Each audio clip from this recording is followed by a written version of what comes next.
দিচ্ছি স্যার, আমরা শুরু করে দিই আপনাদের প্রধান কাজ। আচ্ছা, আমি জাস্ট 1 মিনিট বলবো। হ্যাঁ,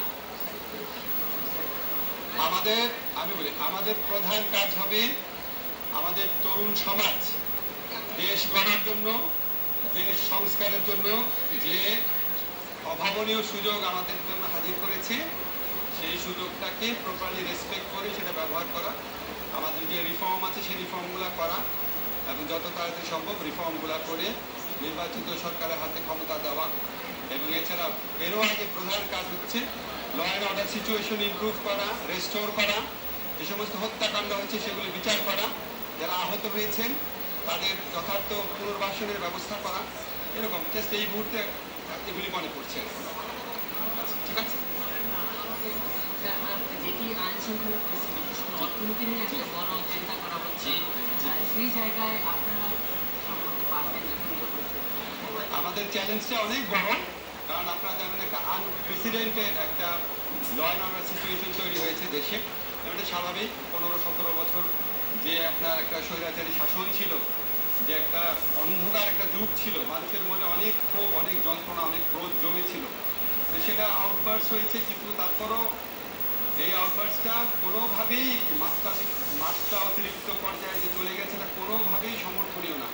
আমরা অনেক পুলিশ সদস্য, অনেক সাধারণ মানুষ, অনেক সংখ্যালঘু মানুষের আর্তনাদ শুনেছি এবং অনেক স্টোরি আছে, আমি নিজে দেখেছি, আপনার শুনেছি, দেখেছি আর কি। তো এটা কোনোভাবেই প্রত্যাশিত না। আমাদেরকে ক্রোধ সম্বরণ করতে হবে, আইনগতভাবে যারা দোষী আছে তাদের শাস্তি দেওয়ার জন্য ব্যবস্থা নিতে হবে। সবাইকে আমি একটা কথা সবসময় বলি, আবারও বলি, যে পশু শক্তির বিরুদ্ধে আমরা লড়াই করেছি আমরা যেন সেই শক্তির মতো হয়ে না যাই। তাহলে আমাদের ছাত্র জনতা যে অভাবনীয় একটা সুযোগ আমাদের জন্য নিয়ে এসেছে, যে মহান একটা আমরা বলি দ্বিতীয় মুক্তিযুদ্ধ সম্পন্ন করেছে, সেটার অর্জন এবং সেটার মাহাত্ম্য ম্লান হয়ে যাবে। এটা আমাদের সবাইকে মনে রাখতে হবে। বলেছি বলেছি বলেছি বলেছি সব আছেন, যেটা আপনারা সবাই আছেন, এই আন্দোলন, আপনাদের আন্দোলনের পর এই যে একটা স্বৈরাচারী সরকারের পতনের কথা বলছে পুরো দেশবাসী, পুরো বিশ্বব্যাপী। আমরা ছাত্র জনতার যে গণঅভ্যুত্থান হয়েছে বাংলাদেশে এবং এই গণঅভ্যুত্থানের মাধ্যমে যে স্বৈরাচারের পতন হয়েছে, তারপর ছাত্রদের সাথে কথা বলে সমাজের সিভিল সোসাইটি, পলিটিক্যাল অর্গানাইজেশন যারা আছেন সকল পক্ষের সাথে আলোচনার ভিত্তিতে সর্বজন গ্রহণযোগ্য একটি সরকার গঠনের উদ্যোগ নিয়েছিলাম। গত 3 দিন এর জন্য আমরা দীর্ঘ প্রচেষ্টা এবং এরপর সকলের সম্মতিতে এমন একটি সরকার গঠন করতে পেরেছি বলে মনে করি, যেটি সারা দেশের জনগণের কাছে সর্বজন গ্রহণযোগ্য হবে। রাজনৈতিক দল ব্যর্থ হয়েছে।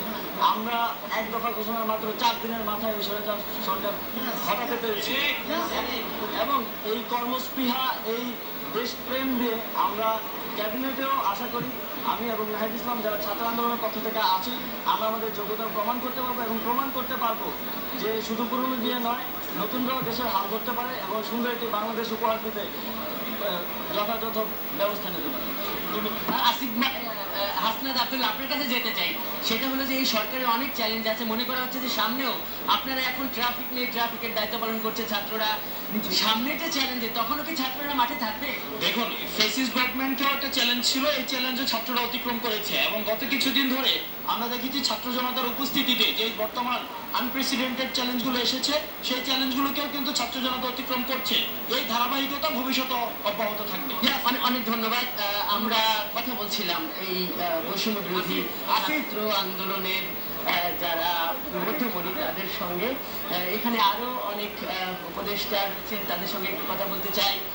এখানে আমরা দেখছি যে পরিবেশবাদী আইনজীবী রিজওয়ানা আপা আছেন, আমরা একটু তার সঙ্গে কথা বলতে চাই। আপা, আমরা একটু লাইভে আছি, একটু কথা বলি আপনার সঙ্গে। আপা, যেটি মনে করা হচ্ছে যেটি মনে করা হচ্ছে যে মানে একটা অস্বাভাবিক পরিস্থিতিতে সরকারটি হলো, একটি সরকার পালিয়ে গেল, সেখানে একটা অপরিহার্যতার জায়গাতে অনেক চ্যালেঞ্জ মনে করা হচ্ছে। আপনারা কি পারবেন এই চ্যালেঞ্জ অতিক্রম করতে? কি মনে হচ্ছে, কতটা আত্মবিশ্বাসী? আপনি এখন জীবিত, এই প্রশ্নের উত্তর দেয়া এখন সময় না, কাউকে না কাউকে তো দায়িত্ব নিতে হবে, কাজটা তো শুরু করতে হবে। কাজটা যদি সততার সাথে জনগণের সাথে সম্পর্ক রেখে করা যায়, সে কাজটা করা অসম্ভব তো না। বিশ্বের অনেক দেশ তো গণতান্ত্রিক হয়েছে, বিশ্বের অনেক দেশ তো জবাবদিহিতামূলক শাসন প্রবর্তন করেছে, বিশ্বের অনেক দেশ তো মানবাধিকারকে সমুন্নত রেখেছে। আমার দেশে কেন পারা যাবে না? নিশ্চয়ই পারা যাবে। এখন এখানে আমরা যারা শপথ নিলাম, আমরা অনেকেই অনেককে চিনিও না, কাজে এই প্রশ্নের এখন উত্তর দেওয়া যাবে না। কাজটা শুরু করা হবে সৎ উদ্দেশ্যে, অন্তত আমার পক্ষ থেকে, সকলের পক্ষ থেকে নিশ্চয়ই তাই হবে। তারপরে দেখা যাক না আমরা কোন দিকে যাই। আপা, একটা ফোর্স হিসেবে স্টুডেন্টদের যে ফোর্স, সেটি আমরা দেখছি এখন ওরা আইন শৃঙ্খলা রক্ষার কাজও করছে। তো আপনার কি মনে হয় যে আপনাদের সরকারেও ওরা কাজে লাগতে পারে নানানভাবে সংকটে? আমি তো আশা করব যে অবশ্যই লাগবে। একটা দেশে যখন জনসংখ্যার 50% তরুণ হয়, তরুণদের সাথে আমাদেরও কিন্তু সম্পর্ক ছিল না বললেই চলে। কোনো কাজ করতে গেলে তারা যে প্রাসঙ্গিক হতে পারে আমরা তো ভাবিনি। আজকে তারা নিজেদেরকে প্রাসঙ্গিক প্রমাণ করেছে এবং প্রাসঙ্গিক স্থাপন করেছে। নিশ্চয়ই আমি আশা করব তারাই দায়িত্ব একসময় না একসময় নেবে, এবং বলেই তো যে আজকের তরুণ আগামীর নেতা। আপা, অনেক ধন্যবাদ আপনাকে। সবাই বলছেন যে চ্যালেঞ্জ আছে, এটি ঠিক, কিন্তু যেই তরুণরা যে পথ দেখিয়েছে সেই পথে সব চ্যালেঞ্জই মোকাবেলা সম্ভব। আমরা দেখছি যে এই শপথ অনুষ্ঠান শেষ করার পর এখানে যারা উপদেষ্টা পরিষদে যারা ছিলেন, যারা যুক্ত হয়েছেন, তাদের সবার সাথে কিন্তু এক ধরনের কর্মর্দনের একটা পরিস্থিতি আমরা দেখছি, একটা মিলন মেলায় পরিণত হয়েছে। আপা, আপনি একটা প্রতিক্রিয়া নেব আপা।